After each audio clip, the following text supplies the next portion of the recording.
Hi you guys, I want to get on here and give a actual reaction to the actual show Marriage Boot Camp. We see this season start off, we see that they actually have the couples back. They're doing like they normally do. We see Phaedra, she has a new guy. We also see Hazel E. We also see Chanel, we see her husband, and we also see the other guy, Corrupt, and his actual wife. Personally, I think that the season started off pretty good. They did what was called a actual debate, and the couples actually got up there and basically told us actually what they were experiencing as far as problems in their marriage. But they went for a rude awakening. They didn't actually know it was going to be a debate. It looked more like it was a debate between the partners, which I thought was cool. They had moderators. They had the actual judge from divorce court, and they had the actual counsel that's normally there. Hazel E and Chanel already got into it. They was to the point where they was going back and forth about something that was actually on Instagram that Hazel E said, where she basically was talking about skin color, colorism. I'm not gonna say specifically what she said.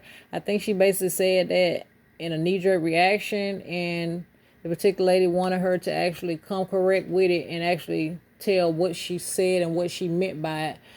Personally, I think this season is going to be great. And most importantly, I'm glad to see Phaedra back there. I mean, I'm hoping that she'll rejoin the housewives, but it's good to see her in this particular light.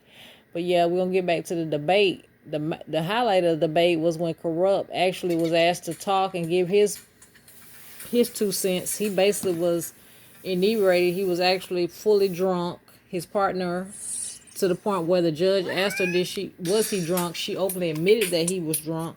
And what we really got to see was the fact that this is something that's an everyday occurrence for her.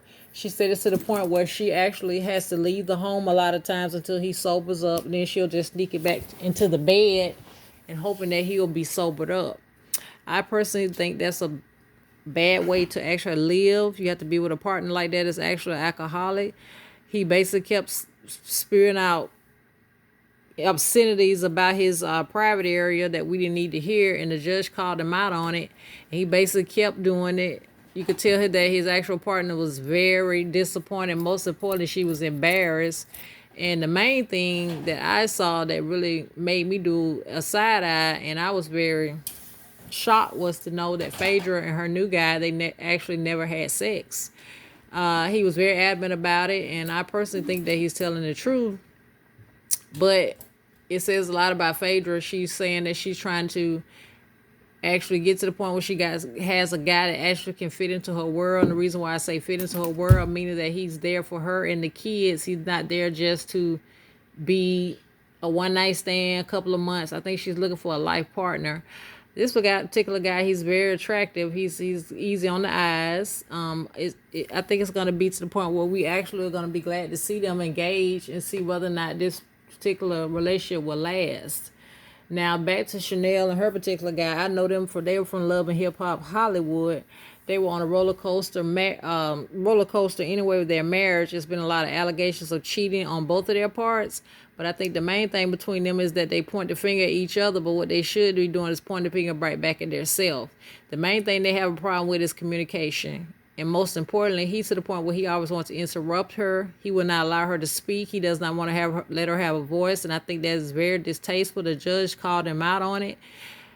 Also, what we noticed about Corrupt is that he's an alcoholic, and he's not to the point, I don't think that he's actually gonna admit he's an alcoholic, but we'll wait and see how this thing in particular goes. But I think this season is gonna be very, very good. I enjoyed last season. I'm here for it. I like to see the couples interact. I like also to see to the point where they get to the end to see whether or not they will actually commit to each other and see where to go. But I actually like to see Hazel E back, because I remember her from Love and Hip Hop Hollywood as well. She's been off the scene for a minute. As of now, I don't know when this not pertaining to when she was taping. She just welcomed a child, so congrats to her on that. But Hazel E, I think a lot of stuff that she says, she just says it and she don't really think about what she says. But this particular girl says she will call her out on it, and it looked like they were to the point where they were actually going to fist fight. So I got to the point where I was like, no, this is not gonna work. Phaedra comes in and she says her thing, which I think I agree with. Phaedra basically was saying she knew they wasn't gonna throw them hands, as we say. Because anytime you hear two people just yapping that yap, and they ain't finna do nothing. If they quiet, then you know it's finna go down. But yeah, we're gonna see what this particular series is giving. I personally think that it's gonna be pretty good. I also see a new episode that I'm gonna be looking at and doing a review on. That is Love and Lockup. I particularly like this particular thing because it gives perspective on how people interact with people when they come out of prison, jail, or whatever. But yeah, I appreciate everybody that actually is subscribed to my channel. And for my new subscribers, hoping you'll subscribe. And most importantly, leave me a comment and hit the like button. Until next video. Bye.